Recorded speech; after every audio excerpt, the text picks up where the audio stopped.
This podcast is part of Mishmash Media.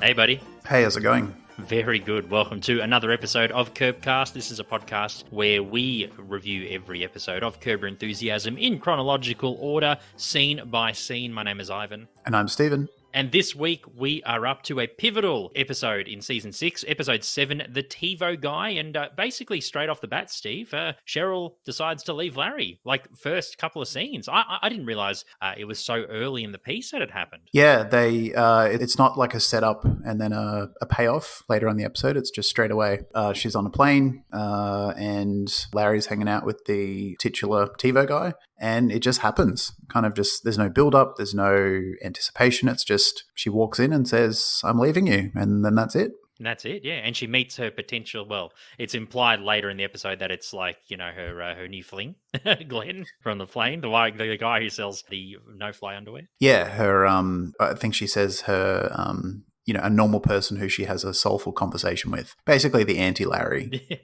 The anti-Larry, that's right. Someone, even though Larry is successful, just successful in a different way. Yeah, he's successful financially because he somehow found a way to turn his misanthropic humor into a successful TV show, but he's not successful at being a person generally. So generally not. And Glenn, well, Larry describes Glenn as having like a Kennedy head, a Kennedy hairstyle. Yeah. Looks like a Kennedy. That's right. Yeah, so definitely a monumental episode and one that we've been anticipating for a while. So looking forward to talking about it. In the meantime, though, if you want to get in touch with us, you can email us, curbcastpod@gmail.com. You can check us out on social media as well. Curbcastpod is our handle on all of those. You will find all those details in the show notes as well. If you want to support us, you can financially. We've got a Patreon account, patreon.com/mishmash media. And for as little as $1 US a month, you can just help us keep the lights on. And we are working on some bonus content, which we will be bringing out to you a bit later on. And if you don't want to support us financially, you can rate us or review us on your podcast app of choice. And it helps with the search results and where we appear in the search algorithm. And just tell a friend. Tell someone in your life who might like Curb and who might like us, and that would be amazing. Yeah, any support will go a long way. That's right. All right, let's get into it, mate. Season 6, Episode 7, The TiVo Guy, aired in the US on HBO for the first time on October 21st, 2007. Cheryl is finally tired of Larry being Larry after her plane encounters severe turbulence, and Larry seems more concerned about a malfunctioning TV device. After Cheryl announces that she's leaving Larry, the incident quickly splits up Larry's friends, who now have to break the news to Larry as to whose side they are taking. And yes, I have been in that situation before, Steve, and I'm sure you have as well, where you've had some mutual friends through the previous partner, and some decide to stick with you and some decide to stick with the others. Or on the odd occasion, they might like both of you, but sometimes there is that divide. Yeah, no, I've been in that situation and I've been someone who's had to choose as well. So I've been on both ends of that scenario. Yeah, same here. Same like with the previous relationship of mine, like long ago. And also for my friends as well. Supposedly mutual friends as well. Yeah, it's pretty hard to take a pick sometimes. But I guess if you've been friends with like one of them for longer, you kind of lean more towards them. Yeah, I think that's the default. It's like, who are you friends with first? But at the same time, I think, that's not always a clear-cut choice. If, say, you were friends with one of them first, but you establish a closer relationship with the other person, that's just how it happens. I think you'd be more inclined to go with that person. Yeah. But I think I guess it depends. It depends on how it works. Yeah, exactly. But I think who are you friends with first is kind of the default position you need to think, approach it from. Yeah, for sure. Just the only trivia fact I have about the episode, Steve, Lucy Lawless, a.k.a. Xena Warrior Princess, she makes a guest appearance on the episode. She plays, Larry's, almost meant to be love interest before something goes wrong at the end. When Lucy Lawless calls Ted Danson an asshole, it was improvised by the actress without Ted Danson himself knowing. Oh, okay. I like that line.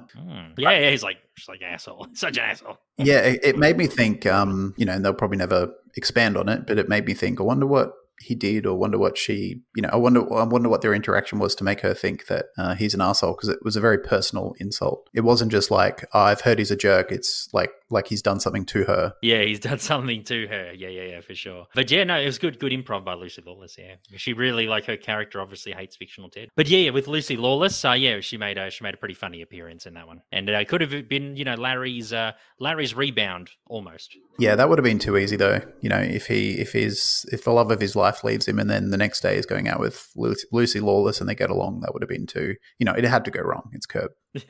Yeah, for sure. It had to go right, and then it had to go wrong. You know, because at first he's really charming. Yeah. Into him, you can see her eyes. She's really just, she thinks he's funny, really into Larry and stuff. And then, you know, like you said, something happens, which we'll discuss when we get to that scene, and then it just all goes to shit, as it tends to do in Curb. It does. Everything just snowballs for poor Larry in this case. Yeah, for sure.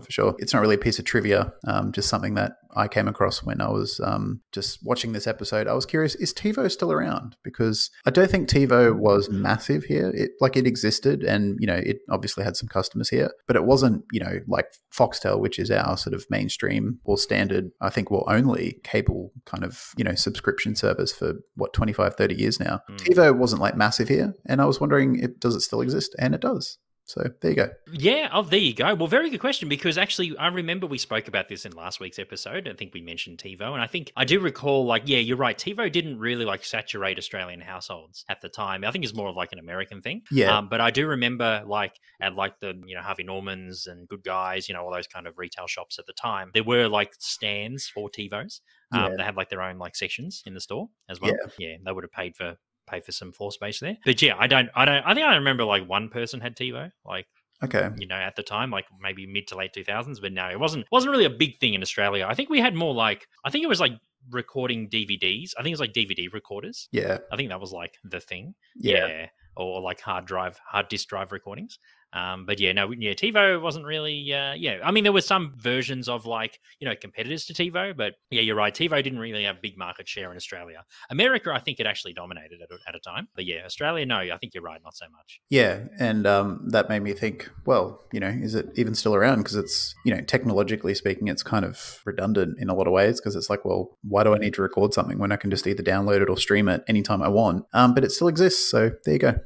Yeah. There you go. Yeah, well, probably by the Luddites who won't, who won't, go to streaming services or whatever, or just people who haven't really moved on with the times. Yeah, and I mean, you know, there is a lot of daytime TV and a lot of mainstream TV that is not shown on streaming services, or is probably not even downloadable, even if one wanted to. So yeah, there's still a lot of content that's worth TiVoing, I guess, to to those. And I guess also because of TiVo, you can do like rewind. You can rewind live content, especially sports and stuff. I think probably for that probably works as well. That's true. It's a pretty good feature. If you want to like watch a replay of something, or, you know, record a game and watch it back later, you know, that's a good idea. No, that's true, actually. Yeah, I didn't think of that.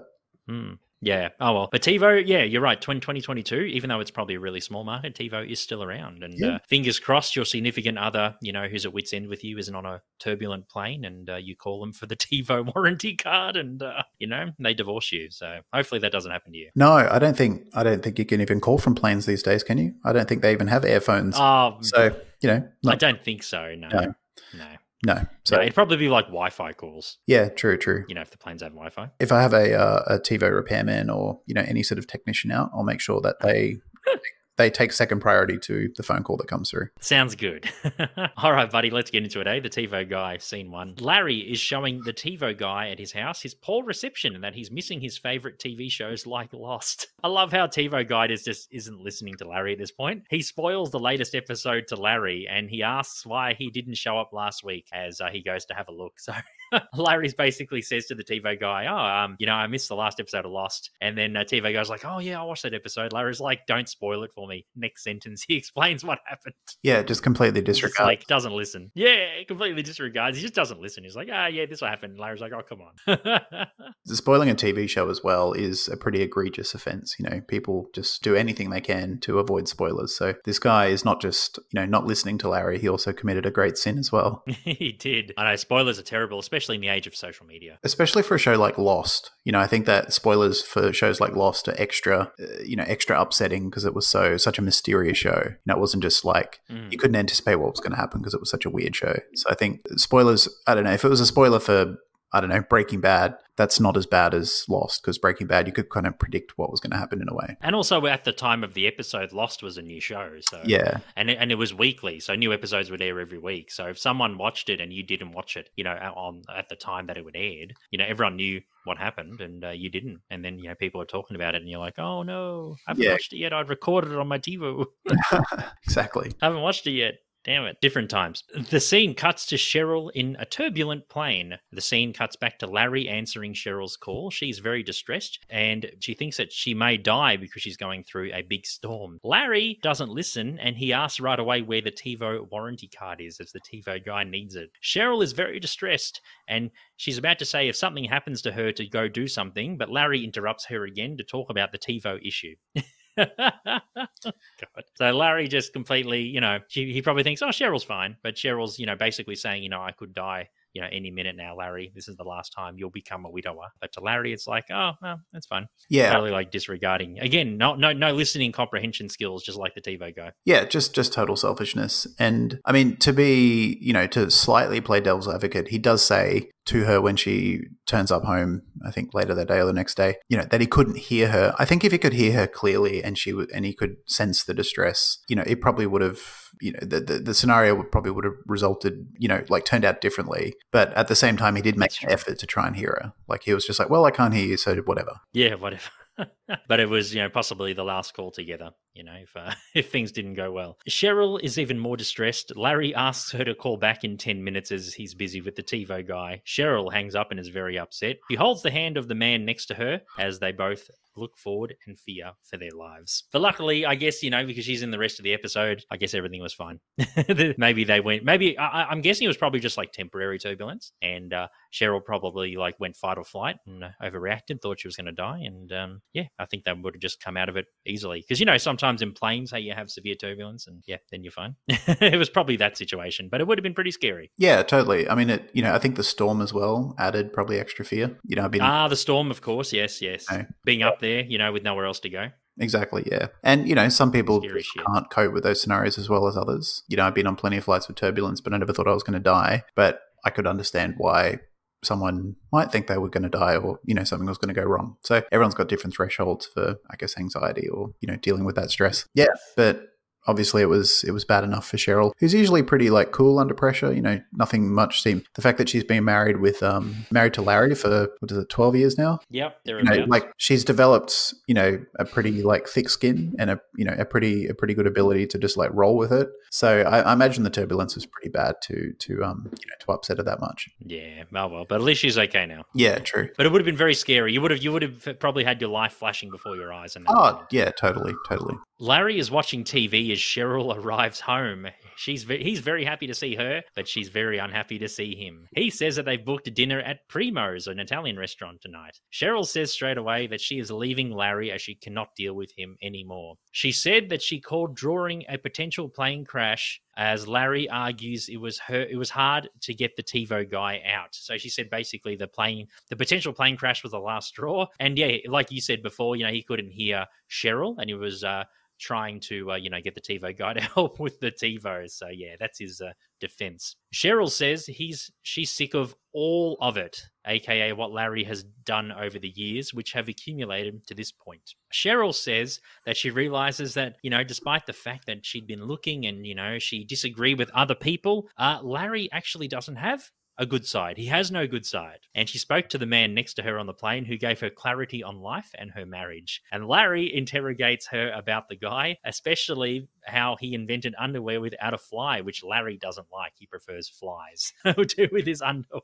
She says that she will be with her sisters as she walks off. So yeah, very monumental moment in the series, Steve. The end of Cheryl and Larry. Yeah, and I can understand why she, I'm sure there's been a lot of times where she's thought, on and off screen, this is it. Like, I've had enough. But, she's talked herself out of that decision. But I guess when you're presented with a potentially life or death scenario, your evaluations are a bit more stern and a bit more serious. So I think if she called him from a situation that wasn't so, life or death, and he was just ignoring her, she might have thought, oh, geez, what am I doing? Why am I in this marriage? But I think she would have talked herself out of it. But I'm sure, and that conversation she had with Old Man as well, I think that just added to the firmness of her decision, the context in which she was ignored by Larry. Yeah, he definitely had, he definitely helped her out and gave her some clarity on the situation. And, Totally. yeah, I think if it wasn't for him, she probably wouldn't have made that decision. What do you think? Yeah, I mean, it could have been, maybe she said, I can imagine a scenario where maybe she said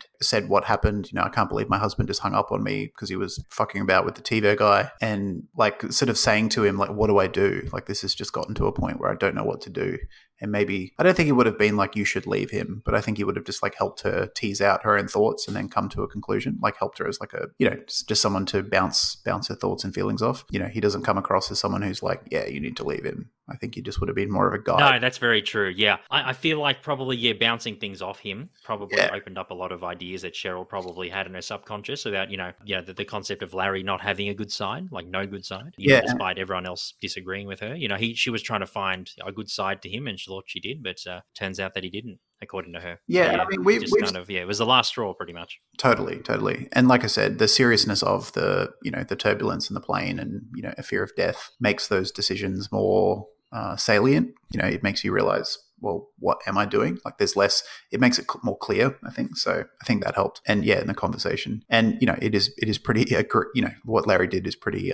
It's up there with some of his most like thoughtless, careless, selfish treatments of Cheryl as well. So it all makes sense. Yeah, I don't think she's overreacting, and she's not like she's obviously angry, but I think she's just done. Like, it's not like she. Yeah, she's done. Yeah, you can see she's checked out. Yeah, she's not like raging at him or, going off at him or asking him to explain himself. She's just like, you know what? That's it. You've crossed a line and I can't come back from that. And that's it. She's just, she's like, she's checked out. She's done. We have seen wisps, like we have commented over the last couple of seasons, Steve, where like we have seen wisps of Cheryl like checking out and not being as attentive to Larry and not being as, I don't know, not as engaging in the marriage. And it's just like we knew the time was coming. And obviously we knew in advance what episode, Cheryl was going to, make the decision. Because for those who don't know, we're watching the episodes for the first time, Stephen and I. So we have like a vague clue what happens, but we don't really know exactly what happens until we watch it. We knew a Cheryl and Larry breakup was going to happen and when it was going to happen. But it was just like really great writing how you kind of saw the writing on the wall, even like a couple of seasons ago. Because we have commented like the first season, maybe like 1 to 3, Cheryl was like really supportive of Larry and, really was into him and all that kind of stuff. And then we start seeing the wheels fall off, maybe like the end of season 3, season 4. Yeah. It kind of begins. She's not as engaged and stuff. And this is basically the end point. Totally. Yeah. I get it. It's like, well, I thought I was going to die and you still didn't give a shit. It's like, where do you go from there other than, that's true. That's pretty hard. I want to be with someone who actually cares about me. Yeah. And it's not like, if she just called him up and there was some like minor situation where she was a bit stressed, it's like, okay, the stakes aren't that high. Like, Larry should still be attentive and try and help her out. But yeah, when you think you're going to die and your husband is still dismissive of you and not even asking, like not even making an effort to listen to you, that's pretty hard to come back from. Before we move on, I just wanted to make a point. What I thought was interesting was when Cheryl said, and you've mentioned it, I've been telling people for years that there's another side to Larry. I got the feeling that she actually never thought that there was another side, but she was trying to convince herself there was to convince herself to stay in the marriage. I agree 100%. She was just like trying to justify everything. Yeah, I don't think it's a realization she had on the plane. She's like, hang on. I don't think she thought, hang on, there is no other side. What have I been thinking? I think she's known for probably the whole marriage, but she's just trying to make it up, or create that idea in her head to justify staying with him, Yep. Yeah. That's what happens. I mean, sometimes, if you're in a situation where instinctively you should get out, you kind of try and make excuses to kind of stick with it. It's kind of like, sure, this is boring, or sure, this is, my boss is toxic or whatever, but I just got to, keep doing the job, or, whatever the idea is. Now, I can see that Cheryl was just trying to come up with ways to justify her marriage and because later, like, in from this season, maybe the last couple of seasons, her being with Larry, I felt like was kind of more for like keeping up appearances rather than being like a genuine marriage. Is that the kind of the feeling you got at times? Like, it obviously elevated in this episode, but I kind of got wisps of it. It's kind of like they were just kind of together because they know Larry and Cheryl. Yeah, and I mean, when you're married to someone yeah. for 10, 11, 12 years, you want to have hope as well. Like, because it's like, well, I've committed to something. And, even though Cheryl says there isn't any other side and we rarely see it, we've both commented on Larry does have a softer side, or he does have a more sane side that comes out from time to time where he's actually charming and he actually treats Cheryl the way he should treat her. So it's not like it doesn't exist at all, but it's so uncommon that it virtually doesn't exist. It's not a consistent thing. And it's not something she can like really latch onto and say, well, maybe he can do it more because it's just, it might happen once a year or something, or once a season.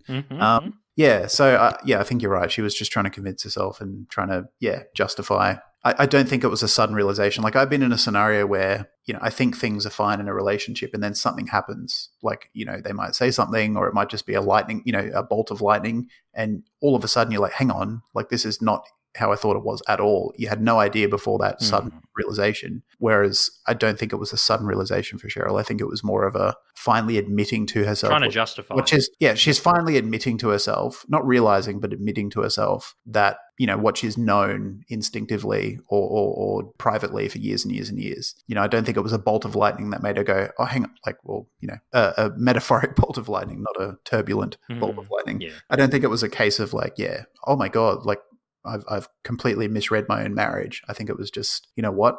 I've been lying to myself for years and I've just got to make a choice. 100%. Yeah, 100%. Yeah, I'm in total agreement with you there. Yeah, it's not something that, she realized on the plane. Yeah. It was something she just finally was honest with herself on the plane, not realized. 100%. I totally agree. Yeah, that was my theory too, yeah. I'm having dinner at Primo's tonight. I made a reservation. That's your husband. Hey. I'm leaving. I'm leaving, Larry. I can't do this anymore. You can't do this? What? What? What are you... Does that really surprise you? The Greens and Funkhouses are having dinner as Larry walks in. Larry tells them that Cheryl left him, to everyone's shock. Larry explains the plane phone situation as well as the TiVo Guy being in the house as he's explaining, more what happened. Susie serves him some food. He complains that he's got a small plate with all of his food on it. I love how all his food is like near the edge of the plate. Yeah. It's like a normal size meal, but it's in like a plate like half the size. And Larry's just like, he's whinging about it. He continues with the story. They all gasp at the point when Larry says that he told Cheryl to call back in 10 minutes. Susie says that she will get over it and eventually come back to Larry. And Larry says that she met a guy on the plane. Marty confesses that Cheryl is a great lady. And Jeff says, oh, yes, she has a great body. And Marty's like, oh, yeah. They both agree that Cheryl's very pretty and has a great body. They kind of like a mutual agreement. I love that. Yeah, I felt really sorry for Larry in that situation. Like his wife's just left him, even though, he shouldn't be surprised that that's happened. But he's obviously feeling a bit raw and a bit hurt. And then like two of his best buddies are like, oh, man, your wife's so hot. It's just like, come on, guys. Yeah. She's on the market now. Yeah. And Jeff's like, oh, yeah, she's always been great. And it's such a weird compliment, like to pay someone who's like, a friend. Like I would never say, oh yeah, my friend, whoever, they're really smart and they're really charming and friendly. Oh, and they've got a rig, man. Like even if they did, I wouldn't say it, and I wouldn't say it in front of other friends. Like it's just such a weird. Of course not. And it's like peppered in with the other compliments. I think he's like, she's a great girl and she's a great host and blah, blah, blah. And she's got a great body. And then Jeff's like, it used to be killer. So it's like, you're not only complimenting your friend who's, your friend's now ex-wife and their body, but you're also saying it's not as good as it used to be. Like, it's just such a weird, awkward situation. I'm like, guys, like... And you're saying it in front of your own wives. Exactly. Yeah. It's not like the boys were all together and they were talking, talking about yeah, like I can in front of their wives too. That's even worse. Yeah, like if you're at a bar or you're just having a boys' day or something and you're like, oh man, Cheryl's hot. It's like, okay, like that's, boys get together and talk about women in that way. That's, I guess, pretty acceptable. Or not acceptable, but like expected. But Yeah, like in Yes. this scenario, in such a solemn, serious scenario as well. And yeah, and it's just, everything's just wrong about it. And it was just very weird. Yeah, it was very weird. But I think it shows how close they all are, the Funkhouses, the Greens, and the Yeah. Davids. It's just like they can just say that shit without repercussions. Marty confesses that Cheryl is a great lady and that they have to be Larry's friend. So that they're all going to be Larry's friend. So they're picking sides already as the phone rings. Larry goes to answer the phone as he thinks it could be Cheryl. Susie says not to answer the phone at dinner as they both begin arguing and pushing each other as Larry heads towards the phone. Larry's thumb gets jammed. Susie tells him to leave the dining table and get out of the house. And Larry says he has to call Primo's, the restaurant, to cancel dinner. And Susie says to do it in the hallway. Larry calls Primo's and speaks with the hostess. He says that he has to cancel dinner tonight as his wife left him. The hostess says that she feels sorry for him, but she says that she could have given more time to tell him about it as they begin arguing as she hangs up. Larry spots a birthday invitation on a side table in the hallway. Jeff explains that it's a birthday party invitation for their mutual friend Simon, and it's going to be very extravagant. Larry says that Simon asked him for $10,000 to go towards a party, and he's having an argument about lending him $10,000. And he's pretty pissed off that Simon, he was expecting maybe like a modest birthday party, but he thinks that Simon's just going to use all that money and go all out. Yeah, there was an episode where this was a recent issue as well, wasn't it? Where we were talking about, was it Marty Funkhauser? He had to borrow like $1,500 or something? No, that was the jacket, I think. Okay. I swear we had this discussion recently where it was like, you asked me whether you think it's appropriate that if someone lends you money, whether whether it's any of their business, if I say, can I borrow $1,000 to pay some bills, but then you suspect that I haven't paid those bills, whether you have a right to ask. Yeah, that was the Korean bookie. That was last season. That was the one where Larry lent that lady the jacket and she got a stain on it. And then she sent him a check for $1,500. That's right. Yep. To get it cleaned. Yeah. And then basically the dilemma that we had was, if someone owes you money for something and they give you money, is it okay for you to use that money for other means instead of what the intended reason was? Yeah. Like, is there a bit of like a moral dilemma to it? Yep. Yeah. That's what it was. Korean bookie. Last season. Yep. Yeah. Okay. The penultimate season 5 episode. Yeah. You've got a bunch the one we didn't like too much. Yeah, you've got a much better memory than me. Oh, that's fine. I edit these podcasts, so I listen back to them. True. Yeah, it's pretty hard not to forget what we talk about. But yeah, absolutely. I mean, Larry, he seems like really pissed off about Simon, isn't he? He's just like really annoyed. Well, I think 10 grand is like, I don't know, this is like another level of, I think Larry has, when we're talking about the Korean bookie, I think I was of the opinion that, once you lend someone the money, it's kind of none of your business. As long as they pay it back, it's not really, like, you can have your own thoughts about it, but I don't think you have a right to follow up on it and get mad at them if it's not, worked out exactly how you think it should. But when it's 10 grand and it's a big extravagant party, I think I'm more on the side of, Larry has a right to be annoyed. Yeah, of course, because, he didn't expect the whole bloody 10 grand to go to a party. Yeah. That's nuts. That's still a lot of money. Even like 10 grand just for a party is a lot of money. That's freaking huge. Yeah. That's like nearly half of what I paid for my wedding. Yeah. God, just for one party. Absolutely insane. Yeah. But these are, rich Hollywood celebrities, so it's it's another world. Another world. 10 grand to them is like $100 for us. Exactly. Larry returns home and Cheryl is at home and she's picking up a few things. Larry needs to talk with her. He asks if Cheryl... So this is like this is another annoying, like frustrating thing about Larry. You think Larry would have said, look, Cheryl, please, stay with me. I'm really sorry. It was a misunderstanding on the plane. Like normal people like us would do that, right? If our ladies were leaving us, right? We try and convince them to stay and all that kind of stuff. Larry says, ask Cheryl if she can talk to the hostess at Primo's to convince them that they actually couldn't go to dinner because they separated because he thinks the hostess doesn't believe him. Yeah. Cheryl, of course, flat out refuses to do it. Yeah. Larry says the hostess probably didn't believe his story as Cheryl moves past him. Larry tries to convince her to stay. She walks off. And the scene cuts to Larry lying in bed at night thinking about what happened. But yeah, I mean, that's why would you do that? Your wife is literally like leaving out the door. Yeah. Why do you do this, Larry? He kind of sets up the conversation, to make her believe that he's going to, try and convince her to stay or offer an explanation, because he's like, oh, I really need you to do something. And, he's really like quiet and sort of reflective. She's like, yeah, okay. She's on board. And then he comes out with that stupid request. Yeah. It's just, but it's classic Larry. He just, I think at this point as well, it's probably a day or 2 days after she's initially left. I don't think it's fully sunk yet, or he doesn't think that it's as serious as it is. He might think, she's just going to bugger off for a week and come back. So he doesn't think that the consequences are as serious as Cheryl. He's just not on the same page as her yet. Yeah, but don't forget, in the previous scene, Susie as well, said to Larry that she should probably come back anyway. Probably just like an overreaction. Yeah. Maybe he kind of listened to Susie and said, oh yeah, maybe she's right. Yeah, I don't think he thinks that she's going forever. I think he thinks that she's just pissed off and then in a week or something she'll get over it and come home. So he doesn't think it's a big deal to, he doesn't think that there's that much at stake, that asking her to cancel a reservation is entirely inappropriate and entirely ridiculous in this scenario. But we know that's definitely not the case. Yeah.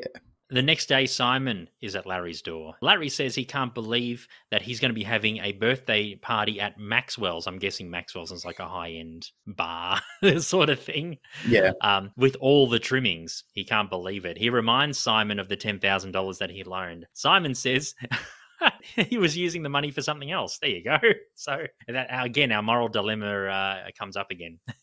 If someone lends you money, should you use that money for the intended purpose or just use it for something else? Yeah. Simon says that Cheryl will be at the party, and he says that people won't be comfortable with Larry being there as well, as Simon says he picks Cheryl to go instead of Larry, and Larry is disappointed. So Larry lent him the 10 grand, and Simon's basically like, no, we like Cheryl. It'd be weird if you turned up as well. So the picking of which spouse to go with begins with Simon. Actually, no, sorry, began with Marty, and who then changes his mind later on. But Simon is pretty firm. It's basically one all between Larry and Cheryl at this point. Yeah, they're both in stiff competition. Yeah, for sure. And it's nice continuity because, like I said, we did see this last season in the Korean bookie, like, loaning the $1,500 for the intended purpose, but using it for something else. And you're right. The stakes are higher. It's now 10 grand. And the same thing happened with Larry. Quite good continuity. And I don't think we see Simon for the rest of the episode. I mean, we see his party, but I don't think there's any scenes with him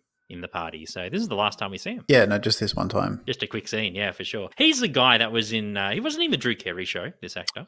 He looks very familiar, but I couldn't place him. Oh, okay. I think he's one of the main cast in the Drew Carey show. I forgot his name, but he kind of looks like that dude. I might have to go back to it. Actually, I watched Office Space again the other day. Oh, so good. And have you seen Office Space? It's one of my favorite movies of all time. Oh, it's amazing. Yeah, he plays the main guy's neighbor, the stone guy with the mustache and blonde hair. What would a guy like me? What would you do with $1 million? What would a guy like me do if I had $1 million? 2 chicks at the same time, man.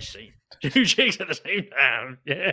Oh, he's great. Yeah, hey, Peter, put it on Channel 5. It's a breast exam. Yeah, it's a breast exam. Yeah. Yeah, he's awesome. I need you to work on Saturday. And at the end, he's like, "This isn't so bad, is it?" It's like like after everything happens, right at the end when they're cleaning up the burnt down office, and Peter's like, "This isn't so bad, is it? Like we're getting some sunshine, hard work, and in the bucks." He's like, "Fucking A." Fucking A. Fucking A. I know that was definitely the same actor in Office Space. Yeah.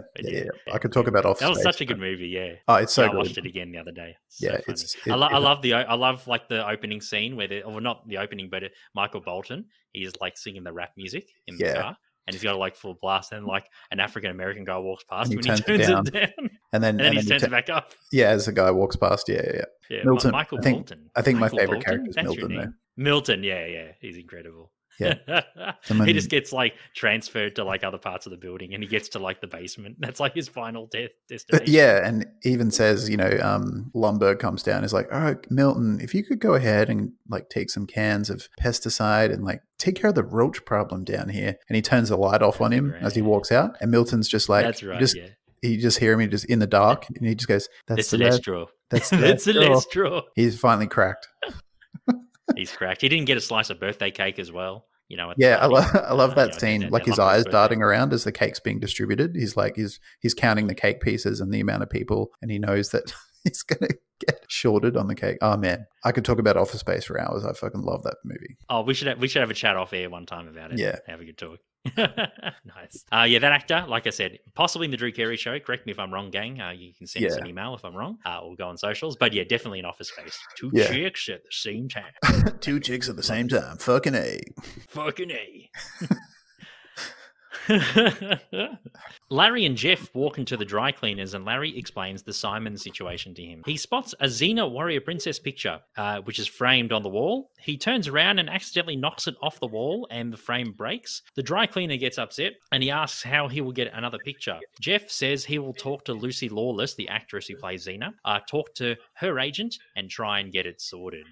So yeah, so that's how Lucy Lawless comes into the picture. Very good way of doing it. Because that's the same setting for the dry cleaning with the other, like the previous like lady, but now it's like another dude. I don't know. It's like it the same dry cleaner except just different. No, it looks a bit different. I don't remember. Yeah, it's shot from different angles. Because they did have like framed pictures of celebrities too.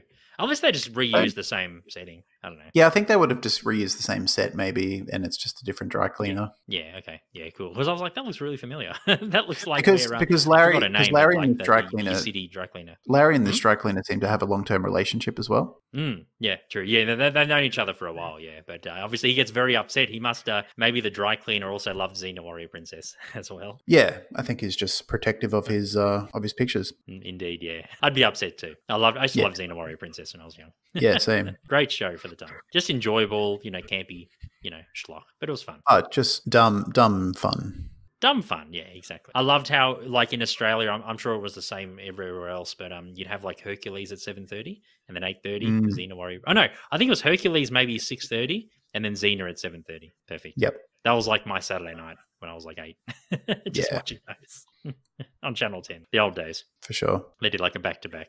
Yeah. Larry is at Primo's asking the hostess why it's taking so long to get a table, as he asks if Cheryl called the restaurant, as Larry tries to justify his excuse of cancelling because he's separated from his wife. The scene cuts to Larry. He's sitting down. He's next to a man on a Bluetooth headset chatting on the phone, and Larry looks at him and he begins mocking the man, pretending to speak to an invisible man in front of him. As the man turns around and says that Larry is talking too loudly to himself. Larry says he's doing the same thing, even though the man says he's speaking on the phone. Larry continues to face forward and talk to himself, and the man is complaining as he walks off.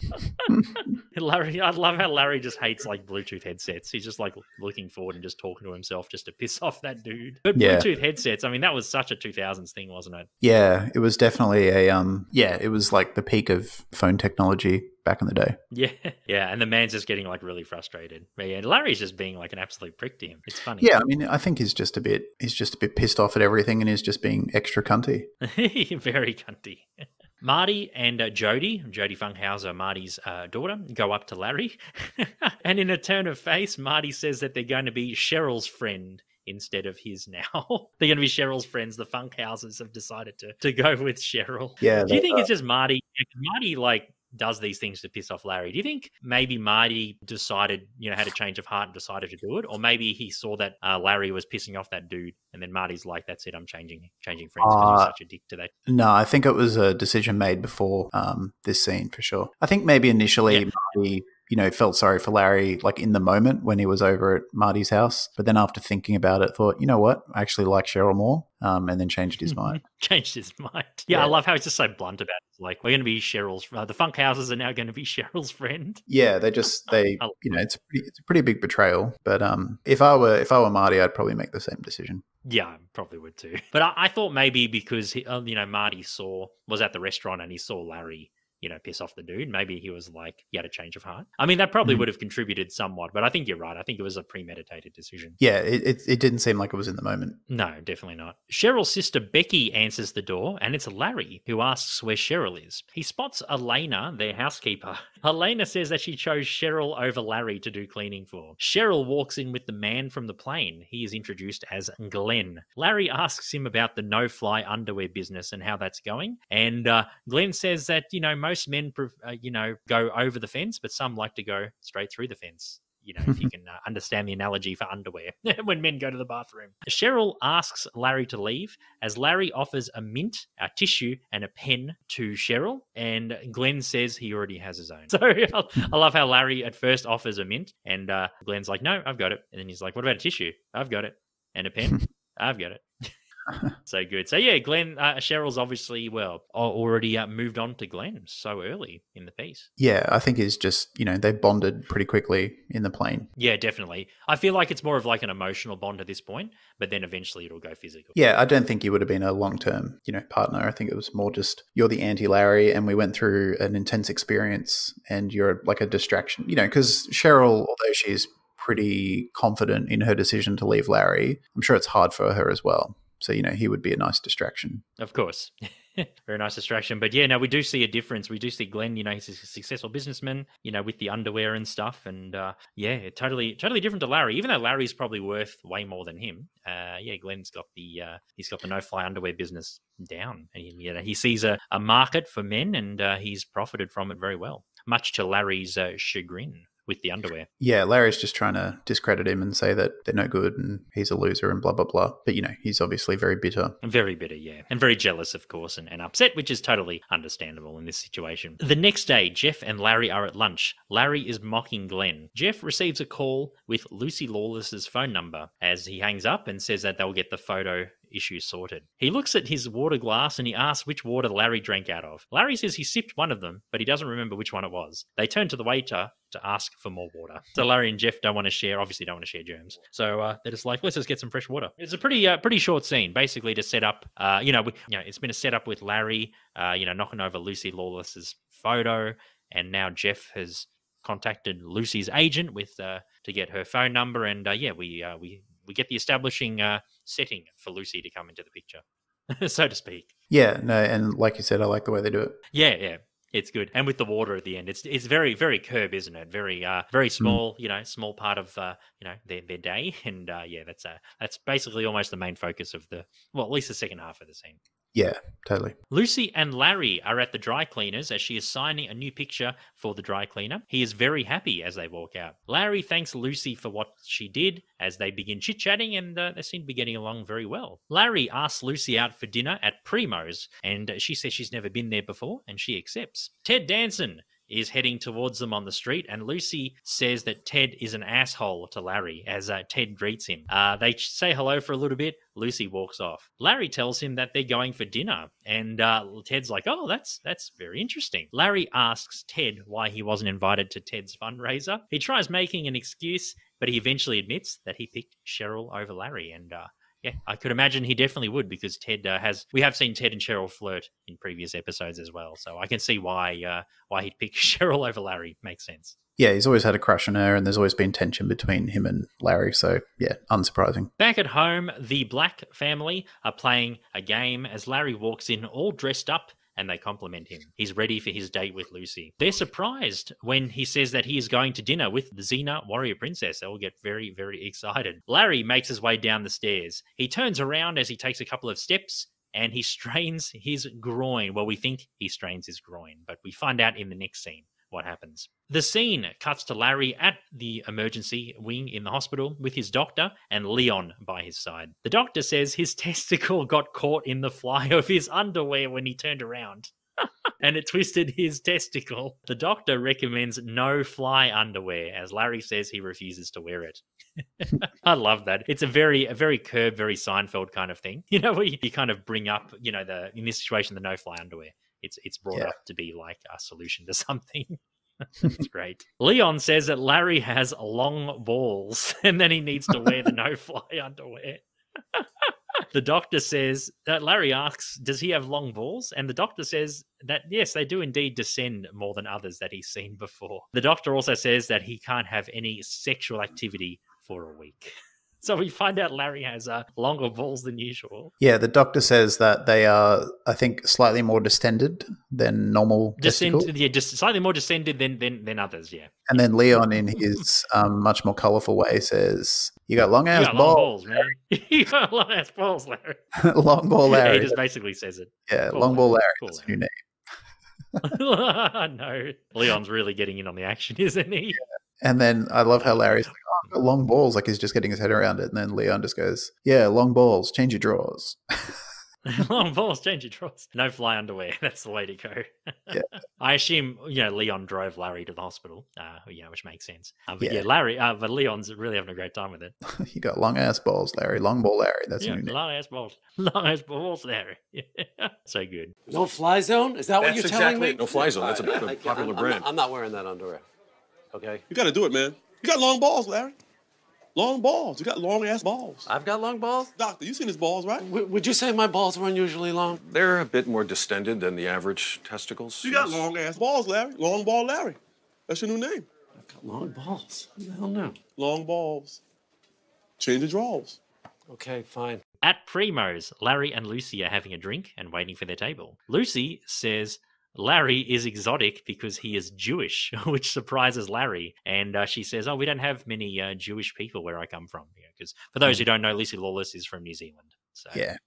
Larry asks the owner, because they're still waiting for a table and they've been waiting for a long time, as a couple who just turned up before them get a table. Larry goes to speak to the owner, Mr. Primo. Yes, that's his name. About why he isn't getting a table. Mr. Primo admits that there was never a table for Larry. And he says that even the restaurant chose Cheryl over him. So the restaurant did a pick. Yeah. It's all the chickens are coming home to roost. They sure are.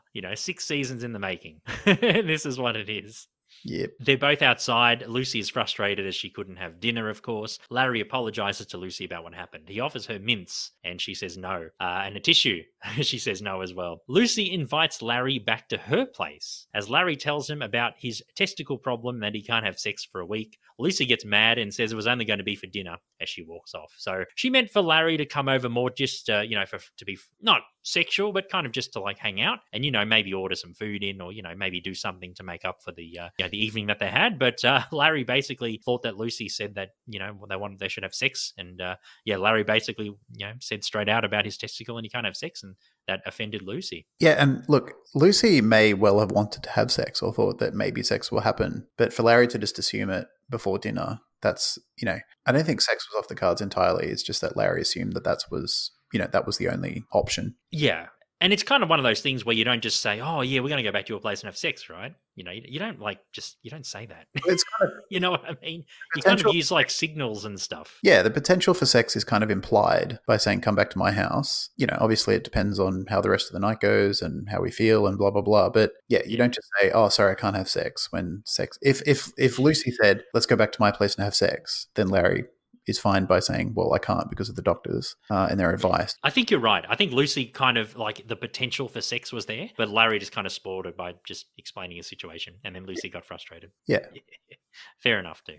Larry drives past Maxwell's. The scene cuts to him trying to get into the front door, but the bouncer says his name is not on the list. He spots Richard Lewis, who is revealed to be the special guest at Maxwell's. We forgot to mention in the scene with Simon that Simon says that there is a special guest, and it is also mentioned in the invitation as well. So Richard is the guest. He says to Larry that he was paid $10,000 to do stand up at the party, and Larry says that's his money. As Larry and Richard go on one of their trademark pushes as they grab each other and push each other around. Larry grabs his nuts in pain and he walks off. So yeah, we see, I didn't expect Richard to end up in this episode, but there you go. He's in, and he's the man doing the stand up for the party. And Larry thinks that the 10 grand he gave to Simon was given to Richard, and he should have it back. Yeah, he's trying to get his money back. Nice little cameo by Richard. It was good to see. Yeah, didn't expect that. Yeah, I didn't expect that either. I thought they probably would have had a more relevant comedian, but obviously, Richard has had his kidney transplant. He's probably in this universe, in the Curb universe, he's back in form. He's probably doing, some stand up again and stuff. So yeah, maybe in the universe, the Curb universe, Richard's a hot comediation again. Yeah, and he could just be a friend as well. They seem to friend. Yeah, that's true. They seem to move in similar circles. Oh yeah, so yeah, maybe he's just his friend. Doing stand up comedy. Yeah, or just even if he's not his friend, paid 10 grand. Yeah, even if he's not his friend, he's someone who is kind of. They've got an association kind of he knows Larry, who knows Richard. There's I get you. Yeah, it's probably more like that. I think it's probably more like that. I think I was being a bit overzealous with Richard making a comeback on the scene. It's probably just one of those things, yeah. And the final scene of the episode, Larry has an ice pack on his testicles. He tries to change the channel on his TiVo, which keeps cutting in and out and freezing. And it gets to the point where he can't even change channels. And he's sitting there wondering what could have been with Lucy. And that's the end of the episode. That is the TiVo Guy. A very monumental episode in terms of story arc in the Curb series so far. Yeah, a transitional episode for sure. It's completely changed a lot of the show, a lot of the characters, a lot of the scenarios. And it opens up a whole new, what's the word? Like a lot of new territory for storylines. Larry going on a series of dates with random women is potential comedy gold. So it's a sad turn of events, I guess, because even though we don't watch the show because we feel a deep connection to the characters, you still have some bond with them as a viewer, especially when we watch it and talk about it week after week. So it is a bit sad, but it is primarily a comedy. So I think from a comedic point of view, Larry just he was a shit husband. So I can only imagine he's going to be an even worse dater, down the line, yeah. Which we see next episode in the N word. He begins dating. Yeah, I mean he's already fucked it up with Lucy Lawless, so naturally I think that's going to be a rinse and repeat for him. Yeah, he'll fuck it up with the Doctor next week, the one he starts dating. Anyway, TiVo Guy, despite being a monumental episode, Steve, still a fun episode, but not a classic in my book. 3.5 Larrys out of 5. What about you? Yeah, I give it 3. I thought it was okay. 3. Yep. Obviously, it's significant for the development of the splitting up of Cheryl and Larry. That's huge. Probably the most significant plot, other than Larry finding out that he potentially is adopted, even though that wasn't a permanent change. I think it's probably the most significant character development or situation development in the whole Curb series so far. But yeah, the episode overall, it was fine. I like the Leon scene, the ball scene. I thought that was the best part of the episode, but it was okay. Oh yeah, big ass balls, Larry. Yeah, long ball Larry. I thought that was the funniest part. Yeah, that was a pretty good scene. And Leon, once again, Leon and Loretto, great characters. Whatever Leon goes in, so far, he's been fantastic. He's been great, even like in one scene. He's been great. Sure. I love him. I can't wait till he becomes a more prominent character in later seasons. Yeah. That was the TiVo Guy. Thank you very much for listening. We are at the end of season 6. We have 3 episodes to go from next week. And we can't wait to bring those to you. If you want to send us an email, say hello, curbcastpod@gmail.com. We are also on social media at curbcastpod if you want to talk about this episode or anything to do with Curb Your Enthusiasm or Seinfeld. We would love to hear from you. And Stephen, there's some other ways you can get in contact with us and support the podcast and our podcast network as well. That's right. Patreon.com/Mishmash Media. For as little as US $1 a month, you can help us out. And if you don't want to support us financially, you can do so. You can support us by just rating or reviewing us on your podcast app of choice, however you listen to this, or just tell a friend or someone else you might know about us who you might think would be a fan of this podcast. Yeah, for sure. Any support would help a lot. That's right. My name's Ivan. I'm Stephen. And we'll be back next week for season 6, episode 8, the N word. And we're looking forward to that episode and bringing that to you. Take care of yourselves and each other. Bye. Bye.